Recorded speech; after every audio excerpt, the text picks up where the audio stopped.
Coding bootcamp. Right. Let's talk about coding. Okay. bootcamp. Yeah. So you talked a little bit about how you got introduced to it, right? I believe. Yeah. Yeah. And while I was at coding bootcamp, like honestly, like I didn't speak good of English at the time, right? And while attending coding bootcamp, like I learned English plus the coding, like Django and React and like a min stack, like Angular, Wow. But one thing that was very challenging for me was the drive. Like I mean, literally like coming back and forth. How far was the drive? Like one hour way? and 20 minutes one way. Hour and 20 minutes. Yeah, Wow. yeah. So oftentimes, like I would stay back at the coding bootcamp, and I would sleep there during the week, like during the weekdays on the couch. And then like early morning, like I would like get up and then I would drink coffee and I would just do it again. Dang. So like I didn't really like the repetitive, like a reps, like repetitive. Like I enjoy like repetitiveness. Oh, like the doing routine things, that like it gave routines, you? like over and over and over again, kind of. So I interesting. Okay. enjoy doing like same thing over and over again. So I think that's what worked out for me. Like like learning one thing and then just like repeating that over and over again until I understood. I see. It becomes yours. Yeah, becomes mine. Yeah. So like we had this a final project. It's called The Wall. Literally. The wall? Wait, were you building the wall? Is that? We're not building the wall. It's like a Facebook clone. I but see. because it's so tough to climb, that's why we called it The Wall. Oh, interesting. Wow. Yeah. So like we're building like a Facebook with like adding friends, Dang, that's a robust project. Yeah, posting a blog and then commenting it and deleting the comments, and then we can add friends, and remove friends and many to many, one to many.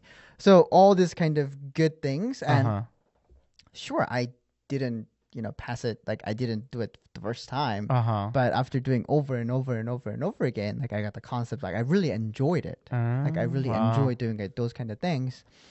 And that's why I was like, you know what, I think I'm gonna continue in the coding, like a coding. So you found that could be your path forward for your career. Yeah, okay, yeah. Wow. So yeah, after coding, like after graduating from that coding bootcamp, like I had this tremendous hope, right? Of like, you know what, I'm gonna work at eBay, I'm gonna work at Apple, the world's your oyster now. Yeah, I'm gonna work at Google, why didn't you?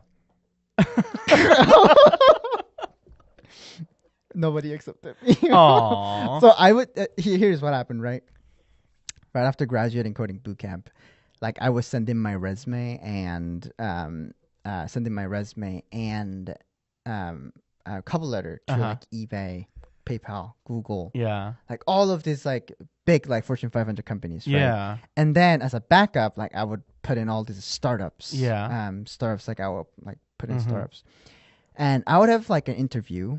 And like I didn't even get like a first round interview from the big Fortune 500 companies. Like, interesting. I don't know. It's just like I've never got back. Well, they're lost. And then I would get this a startup interviews, and I don't know. Maybe like I guess my English wasn't good enough, or the way that I explain like certain things wasn't what they're looking for. So it ended up not working out. And that's why I had to go work as a driving instructor, because like I couldn't find a job in development. I tried for 6 months, and like I'm literally living off of like like a savings. Yeah, and plus the like I'm driving Uber right now. I and, see. And Lyft, and then like I needed to find something more robust and sustainable.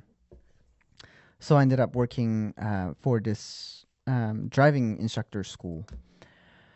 And then while I was working in driving school, I had this opportunity to talk with a Tanbi, which was the friend of mine who actually introduced me to coding bootcamp.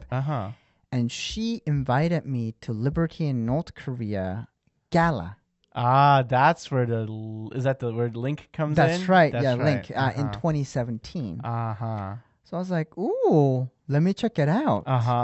And then I went down to Long Beach, and I attended the gala. And then I made friends with Hannah Song, which was the CEO of the Liberty in North Korea. And I worked at Link for a while, like 2 years.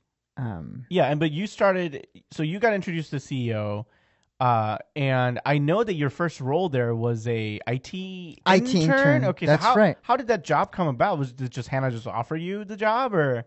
So what happened was that Liberty North Korea actually wrote a few blogs about me. It's like, the North Korean, like, and also before I even like went to gala, Link, I knew about Link for a while, right? Because actually Link was the one who introduced me to coding bootcamp, right? And so they wrote like blogs about me, and they sent me around to like do like testimonies to like Belgium and different like places. Yeah. And I knew about Link, and then right after graduating coding bootcamp, like there was certain opportunities. Like that. Well, not right away, but like after a while later, they finally opened up a position like IT intern. So I saw that, and I was like, you know what? Let me just apply for it and see what happens. And then I applied for it, and then I got accepted. Oh wow! Yeah, and what helped was that I was at the gala, and then I attended the gala, and met Hannah Song. Right, you had that connection. And remind me, was that IT intern a paid position? No, it was unpaid. Not. So really, IT volunteer. IT volunteer. Yeah, that's right. It's like gaining like an experience. I see. Like that's where I actually learned a little bit of Salesforce, which I do now. Wow. So it's there's kind of like a great like a connections, like it's like a connection point, I guess.